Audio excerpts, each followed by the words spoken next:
morning, all of you. My name is Meenakshi Chauhan from Divine Kids School.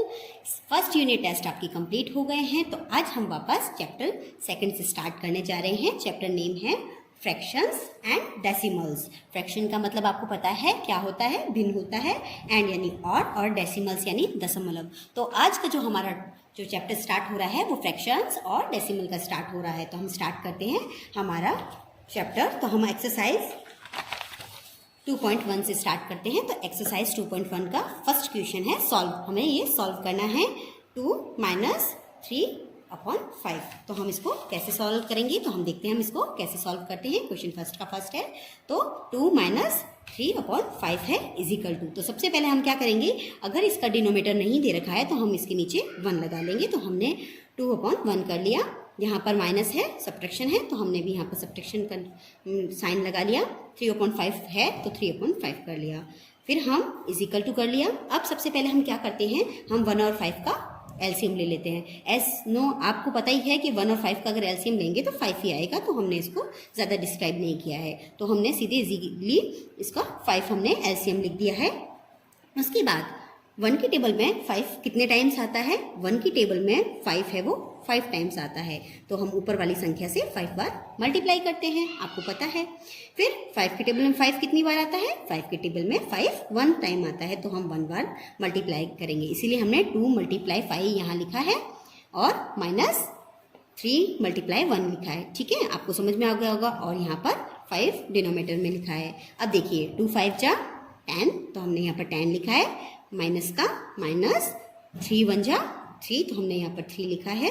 तो उसके बाद denominator यहाँ 5 है, तो हमने डिनोमीटर 5 लिखा है. अब यहाँ देखिए 10 में से अगर हम 3 लेस करते हैं तो कितना बचता है, 10 में से अगर हम 3 लेस करेंगे तो 7 बच जाएगा. कितना बचेगा, 7 बच जाएगा. अपॉन में यहाँ 5 है, तो हमने यहाँ पर 5 लिख दिया. अब आपको पता है न्यूमिनेटर अगर डिनोमिनेटर से ज़्यादा होता है तो हम इसको मिक्स्ड फ्रैक्शन में चेंज करते हैं. तो हम कैसे करेंगे, अब देखना. जो न्यूमिनेटर होता है उसको हम इस तरीके से लिखेंगे और डिनोमिनेटर को बाहर लिखेंगे. 5 की टेबल में 7 तो आता नहीं है, तो 7 से छोटा 5 आता है. कितने टाइम्स, 1 टाइम्स. तो हमने यहाँ पर 1 टाइम लिखा. तो यहाँ 7 में से अगर 5 लेस करेंगे तो कितना बचेगा, 2 बचेगा. तो हम इसको मिक्स्ड फ्रैक्शन में कैसे लिखेंगे, डिनोमीटर का कभी प्लेस चेंज नहीं होता, तो डिनोमीटर की जगह डिनोमीटर 5 आ गया. अब यहाँ पर हमारा यहाँ पर डिवाइडेंड कितना आया है, 1 आया है, तो हमने यहाँ 1 लिख दिया. और यहाँ पर हमारा लेफ्ट कितना बचा है, रिमाइंडर कितना बचा है, 2, तो हमने यहाँ पर 2 लिख दिया.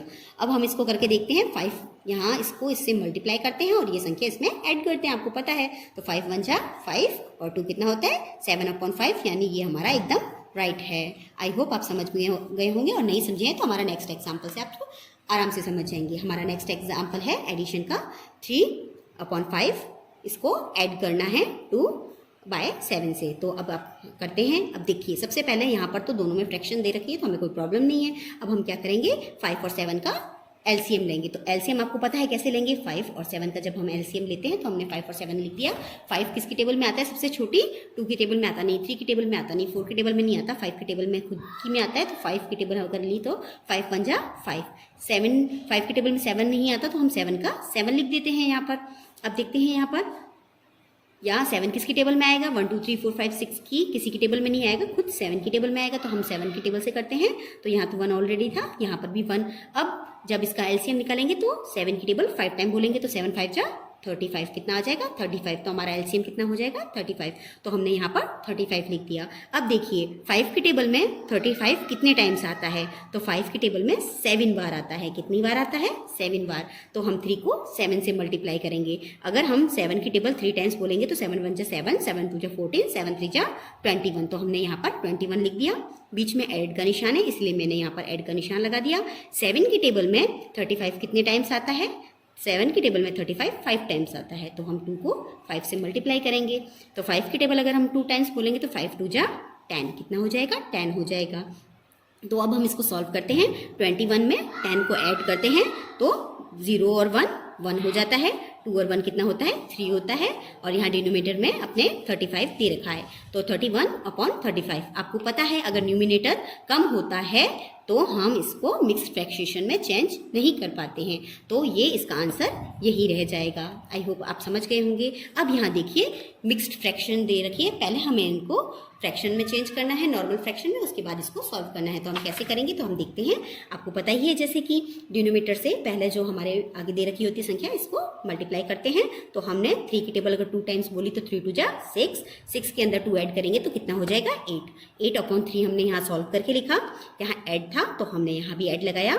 2 की टेबल अगर 3 टाइम्स बोली तो 2 3 जा 6, 6 और 1 कितना होता है 7, तो हमने 7/2 लिखा इज इक्वल टू, अब हम क्या करेंगे 3 और 2 का एलसीएम लेंगे। तो हम इनका एलसीएम लेते हैं, 3 और 2 का।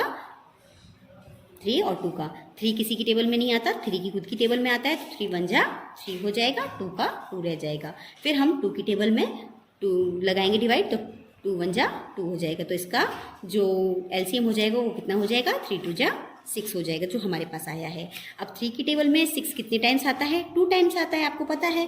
तो हम 8 को अगर 2 से मल्टीप्लाई करेंगे तो 8 2 जा 16 कितना हो जाएगा 16, तो हमने यहाँ पर 16 लिख दिया है। बीच में ऐड का निशान है इसलिए हमने यहाँ ऐड का निशान लगा दिया। 2 की टेबल में 6 कितने टाइम्स आता है 3 टाइम्स आता है, तो हम यहाँ पर 3 बार मल्टीप्लाई करेंगे। तो 7 3 जा 21 होगा, तो हम यहाँ पर 21 लिख देते हैं। अब 16 और 21 को ऐड करना है तो हम इसको ऐड कर लेते हैं। 6 और 1 कितना होता है 7 होता है, और 1 और 2 कितना होता है 3 होता है। आपको पता है डिनोमिनेटर यहाँ पर 6 दे रखा है तो हमने यहाँ 6 लिख दिया। अब देखिए यहाँ न्यूमिनेटर ज़्यादा है और डिनोमिनेटर कम है, तो हम इसको क्या करेंगे वापस मिक्स्ड फ्रैक्शन में चेंज करेंगे। तो अब हम इसके लिए करने के लिए क्या करेंगे, इसको बाहर इसको इस तरीके से लिख देंगे। 6 की टेबल में 37 तो आता नहीं है, पर 36 आता है। कितनी बार आता है 6 6 जा 36, और अगर हम इसको लेस करेंगे तो 7 में से 6 लेस किए तो 1 और यहाँ पर 0। तो अब इस पर हम मिक्स फ्रैक्शन क्या लिखेंगे, डिनोमिनेटर ऑलवेज डिनोमिनेटर रहता है। उसके बाद यहाँ पर यहाँ जो क्विटेंटो है यहाँ कितना है, यहाँ पर 6 है, और यहाँ पर जो लेफ्ट या रिमाइंडर है वो कितना है 1, तो यहाँ पर हमने 1 लिख दिया। 6 6 जा 36 और 1 37, 37/6 होता है, यानी कि हमारा राइट है। यहाँ पर इसमें से मैंने आपके एग्जाम्पलों में से आपको 3 एग्जाम्पल्स कंप्लीट करवा दिए हैं। फर्स्ट वाला 3 वाला, और मैंने आपको 6 वाला मैंने आपको कंप्लीट करवाया है। बाकी सब आप प्रैक्टिस में खुद करेंगे। फिर सेकंड क्वेश्चन है arrange the following in decreasing order. Decreasing order में लिखना है, यानी आपको पता ही है इसका मतलब क्या होता है। आपको पता है सबसे बड़ा, उसके बाद उससे छोटा, फिर उससे छोटा और फिर सबसे छोटा। तो इस तरीके से आपको इसको लिखना है। तो कैसे लिखेंगे तो देखते हैं। हमने पहला लिखा है 2/9, 2/3, 8/21। सबसे पहले हम क्या करेंगे, इन सब में से इन जो इनका डिनोमिनेटर है उसका एलसीएम निकाल लेंगे। एलसीएम ऑफ 9, 3 और 21। तो इसका एलसीएम निकालने के लिए हम क्या करेंगे, इस तरीके से हम एलसीएम निकालेंगे। 9, 3 और 21। तो जो 3 है उसकी टेबल में 9 भी आता है, 3 भी आता है और 21 भी आता है। तो 3 की टेबल में 9 कितने टाइम्स आया 3 टाइम्स आया। 3 की टेबल में 3 कितनी बार आया 1 बार आया। 3 की टेबल में 21 कितनी बार आया 7 बार आया। उसके बाद 3 की टेबल में 3 कितनी बार आया 1 बार आया। 7 3 की टेबल में आता नहीं है इसलिए 7 का 7, और यहाँ पर 7 की टेबल में 7 करेंगे तो 1 टाइम आया। तो इसका जब हम एलसीएम निकालेंगे तो कितना हो जाएगा, तो यहाँ पर हो जाएगा 7 3 जा 21, 21 3 जा यहाँ पर 63, कितना हो जाएगा 63 हो जाएगा यहाँ पर। तो यहाँ पर हम 63 लिखेंगे, बाय मिस्टेक हो गया है, तो यहाँ पर 63 हो गया। तो यहाँ पर 63 जब हमने लिखा यहाँ पर 63 हो गया। अब देखिए 9 की टेबल में 63 कितनी बार आता है, 9 की टेबल में 63 आता है 7 बार। कितनी बार आता है 7 बार, ठीक है। अब यहाँ पर देखते हैं 3 की टेबल में 63 कितनी बार आता है, तो अब हमें तो नहीं पता, तो हम क्या करेंगे डिवाइड लगा के देख लेते हैं। 63 में 3 का डिवाइड लगा देते हैं। 3 2 जा 6, 3 1 जा 3, तो कितनी टाइम्स आया 21 टाइम्स आया। तो हम यहाँ पर 21 लिख देते हैं। अब देखिए 21 की टेबल्स में 63 कितनी टाइम्स आता है, अगर आपको नहीं पता तो कोई बात नहीं, आप डिवाइड करके देख लीजिएगा। यहाँ पर 3 टाइम्स आता है, मुझे पता है इसलिए मैं लिख देती हूँ। अब देखिए अब इसको मल्टीप्लाई करके देखेंगे। 7 2 जा 14, तो मैंने यहाँ पर 14 लिख दिया। 21 2 जा 42, तो मैंने यहाँ पर 42 लिख दिया। यहाँ पर 8 3 जा 24। अब हमें इसने क्या कहा था, डिक्रीज ऑर्डर में लिखना था। तो डिक्रीज ऑर्डर में लिखेंगे तो सबसे पहले इसने क्या, मैंने अभी आपको बताया था कि बड़ा क्रम सबसे, तो इन सब में से सबसे बड़ी डिजिट कौन सी है 42 डिजिट सबसे बड़ी है। 42 डिजिट वाला कौन सा है 2/3, तो हम इसका आंसर में लिखेंगे 2/3। मैं थोड़ा कलर चेंज कर देती हूँ ताकि आपको अच्छे से पता चले कि ये आंसर है। तो सबसे पहले 2/3 जो सबसे बड़ी होगी वो 2/3 होगी फ्रैक्शन में। उसके बाद कौन सी है बड़ी, 14 बड़ा है या 24 बड़ा है, तो सेकंड नंबर पे 24 कौन से वाले में है, 8/21 में है, तो हम 8/21 लिख देंगे। उसके बाद सबसे छोटी कौन सी हो जाएगी, 2/9 हो जाएगी। तो ये इस तरीके से हो जाएगा। आई होप आपको ये समझ में आया होगा। एक मैंने सॉल्व कर दिया है, एक आपको करना है। नेक्स्ट हमारा क्वेश्चन है, in a magic square, the sum of the numbers in each row, in each columns and along the diagonal is the same. Is this a magic square? क्या ये मैजिक स्क्वायर है? इसको हमको check करना है। तो हम कैसे करते हैं, तो चलिए हम चेक करते हैं इसको। अब देखिए, सबसे पहले हमें क्या करना है, इसमें देखना सब में डिनोमिनेटर है वो सेम ही है, तो कोई प्रॉब्लम नहीं है। तो हमें सिर्फ यहाँ पर ऐड करके देखना है। 4 और 9 कितना होता है, 13, 13 और 2 कितना होता है, 15, 15/11 हो गया। ओके, मैं इसको आपको पेपर पे समझा देती हूँ। मैंने थोड़ा सा सॉल्व कर रखा है, तो मैंने लिख रखा है, आप बाद में अपनी बुक से मैच कर लीजिएगा। तो फर्स्ट में मैंने क्या किया, 4, क्योंकि सबके डिनोमिनेटर 11 ही है तो मैंने यहाँ 11 लिख दिया है। 4, 9 और 2 को ऐड किया तो 15 आ गया।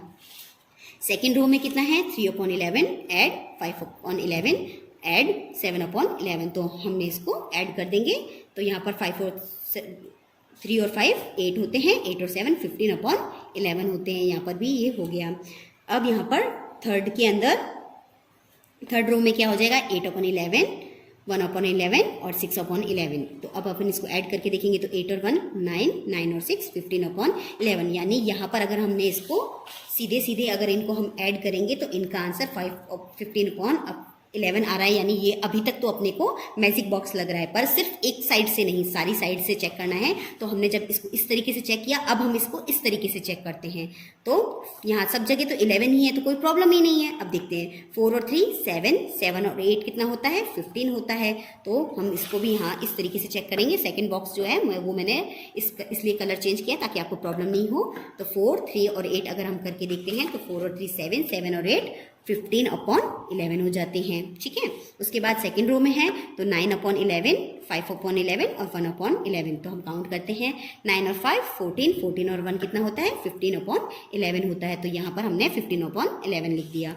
अब देखिए थर्ड रो में क्या है, 2/11 प्लस 7/11 प्लस 6/11। तो यहाँ देखिए 7 और 2 9, 9 और 6 15/11। यानी अगर हमने इसको इस तरीके से भी करके देखा तो सब जगह 15+11 यानी ये वाला बॉक्स और ये वाला बॉक्स अभी तक सेम है। पर इसने अभी क्या कहा है, डायगोनली कर, यानी हमें इस तरीके से और इस तरीके से भी चेक करके देखना है कि 15/11 आंसर आ रहा है कि नहीं। तो अब हम सबसे पहले फर्स्ट में इसमें देखते हैं 4/11 5/11 और 6/11। तो मैंने यहाँ लिखा हुआ है 4/11 5/11 और 6/11।